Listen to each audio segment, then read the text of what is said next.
Olá pessoal, tudo bom? Como estão? Espero que estejam todos bem.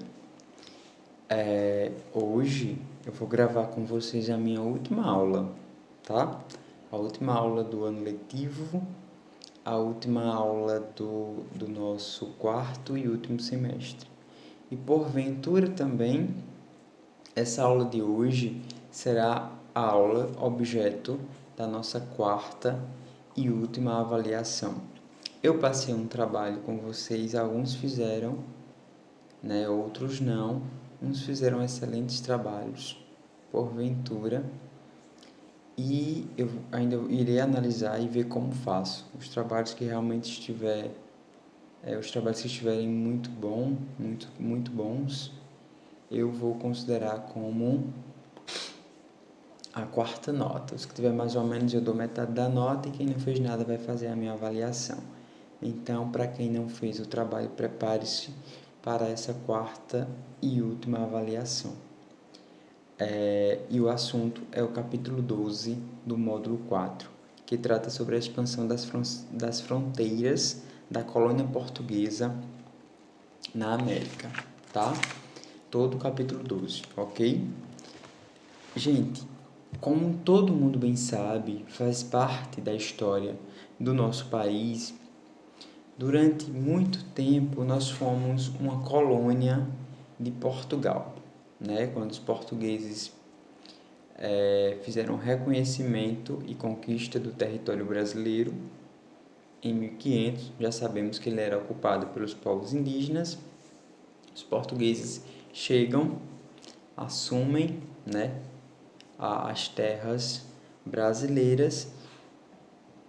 A partir daí, eles dão início ao chamado processo de colonização, tá? Durante esse processo de colonização, o que aconteceu? Na verdade, foi uma verdadeira extração, né, de várias riquezas brasileiras para abastecer financeiramente a metrópole portuguesa, tá, queridos? Então, a situação de colônia, ela perdurou durante muito tempo. Até lá na frente, quando o príncipe regente Dom Pedro, que se autoproclama Dom Pedro I, ele vai proclamar a independência do Brasil e se autoproclamou também imperador, lá em 1822, mas é um longo caminho pela frente. O assunto aqui é sobre a situação da colônia, tá? Ó, como era a situação de Portugal? A União Ibérica, como já vimos, foi um período de 60 anos, do qual a coroa espanhola dominou Portugal. Tá? Houve um período da história em que Espanha dominava Portugal. Em 1640, D. João assumiu o trono português e pôs fim a essa dominação espanhola, tá? Dando início à chamada dinastia Bragança. Na época em que recuperou a autonomia política, né? Essa retomada do controle por meio de D. João IV, que assumiu o trono português, recuperou a autonomia política e Portugal encontrava-se em uma situação financeira de difícil situação. Tá? Então, havia perdido grande parte das suas colônias no Oriente e também na África. Então, cada vez mais, Portugal vai começar a investir fortemente na colônia Brasil como forma de se recuperar diante daquela situação frente à União Ibérica quando estavam sob domínio da Espanha, tá, meus queridos? Para melhorar a administração da colônia, em 1642 o governo português criou o Conselho Ultramarino. Esse conselho fazia parte da política de renovação e administração do reino português. Porventura, nós tivemos o quê? As chamadas companhias do comércio. Essas companhias deveriam controlar, na verdade, a venda de produtos consumidos pelos colonos e garantir o fornecimento de escravos, por exemplo, manter frotas armadas para proteger os navios e financiar o transporte, né, da açúcar para a Europa. Outra situação também que aconteceu foi a expulsão dos holandeses de terras brasileiras, tá? O governo português, eles fizeram várias medidas, ou seja, uma sucessiva série de esforços para expulsar os holandeses que habitavam mais precisamente a região Nordeste, né? Nossa região, porventura, e retomar o controle dessa região. Portugal não tinha condições de manter um exército português na colônia e precisou contar com a participação de muitos brasileiros nessa retomada da região Nordeste, na luta contra os invasores holandeses. Então, após uma sucessiva série de batalhas, as tropas luso-brasileiras, né, que era a junção das tropas portuguesas com os brasileiros que estavam fazendo parte, conseguiram em 1654 expulsar os holandeses do Nordeste. Com essa situação da expulsão dos holandeses do Nordeste, foi algo positivo, em tese, para Portugal, mas teve um prejuízo lá na frente. Por quê? Porque durante o tempo em que os portugueses estavam aqui no Nordeste, aqui no Brasil, eles aprenderam no dia a dia as técnicas de produção de açúcar. Depois que eles foram expulsos, eles começaram a produzir, né, açúcar nas colônias, nas Antilhas, que era uma das colônias de Holanda. Os holandeses possuíam vários contatos na Europa. Então, o que foi que eles fizeram? Como eles aprenderam a produzir o açúcar e estavam produzindo na região em que eles dominavam, que não era mais o Nordeste, começaram a produzir, e como eles tinham vários contatos na Europa, eles começaram a comercializar o açúcar num preço mais baixo, e aí eles começaram a ganhar mercado. Essa situação causou um drástico prejuízo na redução de venda de açúcar brasileiro na Europa, aumentando ainda mais a crise econômica de Portugal, tá? Ou seja, se o Brasil, que era uma colônia, estava enfrentando uma crise econômica, porventura Portugal iria enfrentar, porque Portugal estava totalmente com sua economia comprometida, então estava fazendo as suas apostas dentro da colônia que era o Brasil, certo? Não lembrem ou não esqueçam disso, lembrem de todos esses detalhes.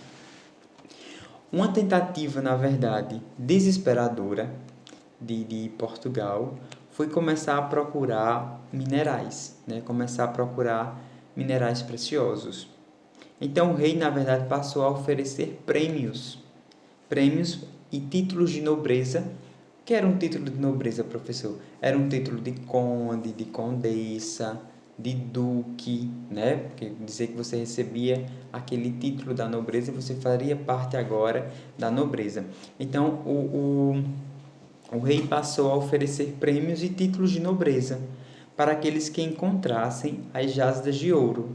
Nessa ocasião, os bandeirantes formavam um grupo mais capacitado para a empreitada e empreender toda a jornada. Então, saiu uma busca de pessoas por essa jornada, procurando, na verdade, os minerais preciosos tão desejados por Portugal. A partir do século 17, os bandeirantes passaram a organizar diversas expedições, que tinham como objetivo principal localizar jazidas de minérios preciosos. Essas expedições, chamadas de bandeiras de prospecção, eram formadas por pequenos grupos de até 50 pessoas. Então, finalmente, em 1693, eles começaram a lograr êxito, sucesso, tá? Os bandeirantes paulistas encontraram as primeiras jazidas de ouro na região de Minas Gerais, mais precisamente na cidade de Ouro Preto, e depois foram encontrando várias outras. Então foi a corrida do ouro, né? Todo mundo, na verdade, queria encontrar como forma de atender aos anseios do rei e ter, na verdade, um retorno financeiro por conta disso. A mineração. Com a descoberta do ouro em Minas Gerais e depois em outras regiões, teve início uma grande mineração, né? E uma grande migração de pessoas para a região de Minas Gerais.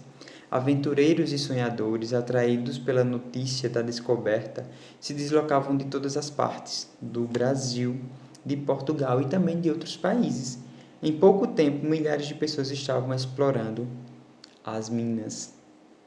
Controle de Portugal. Com tanta gente explorando o ouro, foi que o governo de Portugal fez. Decidiu criar, em 1720, a Capitania de Minas Gerais. Além disso, tomou outras providências. Ou seja, eles criaram uma região para que administrasse, tá? A Capitania de Minas Gerais era uma forma de criar uma administração para ter um controle naquela situação do ouro, tá?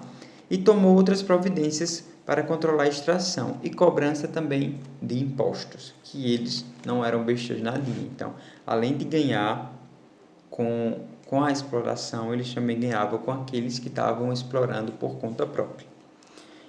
Tinha um imposto que era chamado Quinto Real. O quinto, na verdade, era apenas um dos impostos cobrados pelo governo português. A coroa cobrava impostos sobre mercadorias, sobre pessoas que circulavam na região de Minas. Havia tributos cobrados, minha gente, de toda espécie. Tributos são taxas, tá, meus queridos? Taxazinhas que a gente paga por determinada situação, tá? Então, eles já cobravam esses tributos das pessoas lá na época em que éramos uma colônia. Essa cobrança de tributo causou insatisfação, claro. Ninguém queria pagar tanto tributo, até porque se eu pago muito tributo, eu estou comprometendo a minha própria renda. Então começou a acontecer, na verdade, o contrabando. O que é o contrabando? Eu ia explorar o meu ouro e eu buscava uma forma de negociar escondido do governo para não pagar os impostos devidos. Isso cresceu muito, o contrabando, certo? Outra situação também que nós vamos ter dentro desse contexto é o abastecimento das minas. Nós tínhamos duas formas de abastecer essas minas. Essas minas precisavam ser abastecidas por pessoas para trabalhar. Então, nós vamos ter a figura dos tropeiros e a figura dos moçoeiros. Os tropeiros eram aquelas pessoas que transportavam mercadorias no lombo das mulas. Mulas é o que a gente conhece por burra. Não tem essas burras, né? Que o pessoal transporta, coloca na carroça e carrega alguma coisa. Carroça de burro, que a gente chama. Então, mulas, na verdade, podia ser cavalo ou essas burras mesmo. Transportando... muitas dessas mercadorias, me perdi, eram levadas nos lombos de mulas por comerciantes conhecidos como tropeiros. Então, esse tipo de comerciante ajudou, na verdade, no abastecimento das minas. E os monçoeiros, quase que não sai, outro tipo de expedição que auxiliou no abastecimento da região de Minas, chamando de monções, os quais consistiam nas expedições fluviais feitas por meio de canoas, né? Esses monções, ou seja, os monçoeiros, eram as pessoas que trabalhavam nos barquinhos, transportando as pessoas pelo rio, mais precisamente pelo rio Tietê, né, que é o grande rio de São Paulo. E essas canoas cabiam em torno de mais ou menos 20 pessoas e faziam esse transporte, ajudando também no desenvolvimento dessa região de Minas e do próprio povoamento e deslocamento de pessoas, tá, meus queridos? Todo esse contexto também, estou falando muito rápido, acho que não, né? Todo esse contexto também precisou haver algumas outras medidas. Então, o governo de Portugal assina com a Espanha o chamado Tratado de Madrid. Esse Tratado de Madrid, na verdade, prevaleceu o princípio do ite possidetis, ou seja, segundo o qual tinha o direito a um território a nação que efetivamente ocupava. Ou seja, uma forma de organizar, né? Porque havia uma disputa de territórios muito grande entre Portugal e Espanha, desde a época da possível descoberta, tá? Então, o Tratado de Madrid era para dizer, olha, se eu estou aqui na região do Nordeste, sou eu que estou ocupando essa região e sou eu que tenho a posse dela e estou trabalhando nela, então, em tese, essa região me pertence. Então, o Tratado de Madrid era para resolver essa situação, tá, meus queridos? Caminhando mais na frente, dentro desse contexto também, eu quero falar um pouquinho sobre a arte barroca. O barroco no Brasil, ele teve uma influência muito grande do barroco na Europa, né? Na verdade, esse movimento predominou muito nos países católicos, porque na verdade ele era uma produção artística que veio com a Contra-Reforma, depois da Reforma Protestante, como um meio de conseguir fazer com que os fiéis ficassem cada vez mais presos ao catolicismo, tá? Que o barroco ele investiu na produção de imagens para evangelizar, né? Pinturas também nesse sentido, tudo de acordo com voltado para a religião, mais precisamente, claro, para a religião católica, tá? Então, o barroco é um movimento artístico, certo? Que veio após a Contra-Reforma investir e contribuir para evangelizar, tá? No caso do Brasil, o barroco foi muito intenso na região de Minas Gerais, que foi justamente a região muito desenvolvida no período de exploração, certo? Teve um artista muito conhecido, que o nome dele é Antônio Francisco Lisboa, conhecido como Aleijadinho. E até hoje a região de Minas Gerais é muito visitada por conta da arte de Aleijadinho, nas igrejas, né? Em vários outros contextos dos centros urbanos, certo? Continuo seguindo e vou falar um pouquinho sobre novas ideias que foram surgindo, revoluções, na verdade, durante o período em que nós estávamos sob a situação de colônia. Nós ainda não éramos um país independente, a gente ainda pertencia a Portugal, tá, meus queridos? Então, dentro desse contexto de novas ideias, nós tivemos o Iluminismo. O Iluminismo, na verdade, ele foi um movimento que ele surge na Europa, né, para incentivar, na verdade, as lutas pela independência e todas essas questões, né? Pensadores iluministas buscavam desenvolver a racionalidade, né? Iluminismo, iluminar a mente. Então, eles buscavam, na verdade, desenvolver intervenções dentro das sociedades. Nós tivemos a Revolução Americana, que a Revolução Americana, na verdade, ela desencadeou, ou seja, fez surgir os chamados Estados Unidos da América. Por conta disso, houve o processo de independência dos Estados Unidos da América. Nós tivemos a Revolução Francesa. A Revolução Francesa, na verdade, foi um marco também histórico grandioso, que a Revolução Francesa ele surgiu para derrubar o absolutismo monárquico na França, né? Absolutismo é aquele poder de monarca, de mandar e desmandar. E a Revolução Francesa veio para acabar com isso. Ela se pautava em 3 pilares: igualdade, liberdade e fraternidade, certo? Deem uma lidinha em todos esses contextos que eu estou conversando com vocês. E, por fim, para finalizar, nós tivemos, influenciados por esses movimentos que estavam surgindo pelo mundo, aqui no Brasil nós tivemos, nesse contexto de colônia, duas situações que merecem destaque, que é a Conjuração Mineira e a Conjuração Baiana. Na verdade, o que é uma conjuração? É uma associação de pessoas que são contrárias a determinado governo. Ou seja, nós éramos uma colônia de Portugal, nós estávamos totalmente dependentes de Portugal. Então havia uma insatisfação muito grande, todo mundo queria ser independente, as pessoas estavam cansadas de ficar totalmente presos a outro país, tendo que pagar altos impostos e todas essas questões. Então, no caso de Minas Gerais, a chamada Conjuração Mineira, na verdade, era uma luta pelo processo de independência, certo, meus queridos?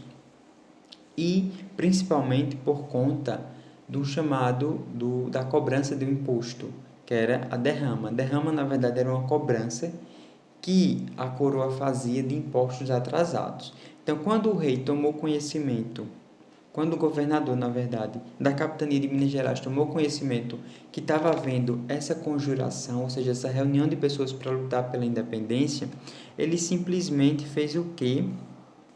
Ordenou a suspensão da derrama, ou seja, a suspensão da cobrança de impostos, desse imposto, e fez com que desarticulasse todo o movimento de revoltosos. Na Conjuração Mineira, nós temos como um grande representante Tiradentes, né? popularmente conhecido como Tiradentes, mas que o nome dele, na verdade, é Joaquim José da Silva Xavier. Lutou pelo processo de independência, mais precisamente em Minas Gerais. Depois, na verdade, ele foi preso e foi condenado à morte, né? Na verdade, Tiradentes foi morto e exposto em praça pública, tá? Com relação à conjuração baiana, houve também um contexto de lutas, assim como a conjuração mineira. Poucos anos depois da conjuração mineira, a população da Bahia também demonstrou a sua insatisfação com o governo português. A maior parte da população baiana pagava altos impostos e vivia em condições precárias.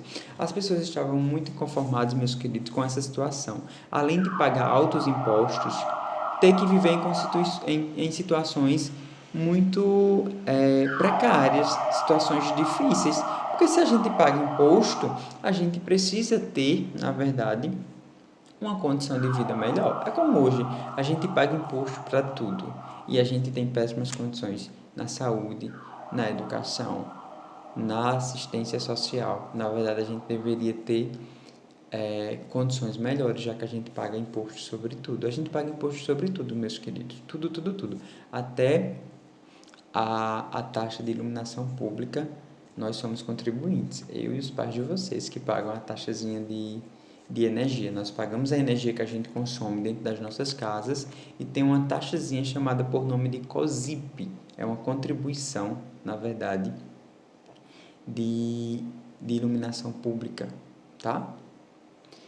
Então havia uma insatisfação muito grande por conta disso, porque eu pago tanto imposto, tanto imposto, tanto imposto e ainda vivo em situações difíceis. Então o pessoal da Bahia também começou a criar movimentos. Um grupo de intelectuais começou a se reunir e discutir propostas de mudança. Por isso o movimento também ficou conhecido como Conjuração dos Alfaiates. Por quê? Dentro desse grupo de pessoas estavam pedreiros, sapateiros, artesãos e alfaiates. Aí acabaram dando o nome de Conjuração dos Alfaiates, porque grande parte das pessoas eram artesãos e alfaiates. Os primeiros líderes da conjuração também foram condenados à morte e outros participantes foram exilados na África, ou seja, foram mandados para a África como forma de exílio, né? Como uma forma de pena, vamos dizer assim. Então é isso, meus queridos. Esse assunto é muito bom, tá? Ele é extenso e ao mesmo tempo ele é muito curto. Deu para conversar tranquilamente aqui com vocês durante esse tempo de aula. Repito, esse é o assunto da nossa quarta e última avaliação, capítulo 12, tá? E dessa forma eu me despeço de vocês. Foi um prazer muito grande, apesar dessa situação de EAD, de estar distante, mas ter sido professor de vocês durante esse ano. Então, estudem direitinho, que provavelmente a minha avaliação acontece na próxima aula, no caso de hoje a 8, tá? Um abraço, fiquem bem, se cuidem e estudem.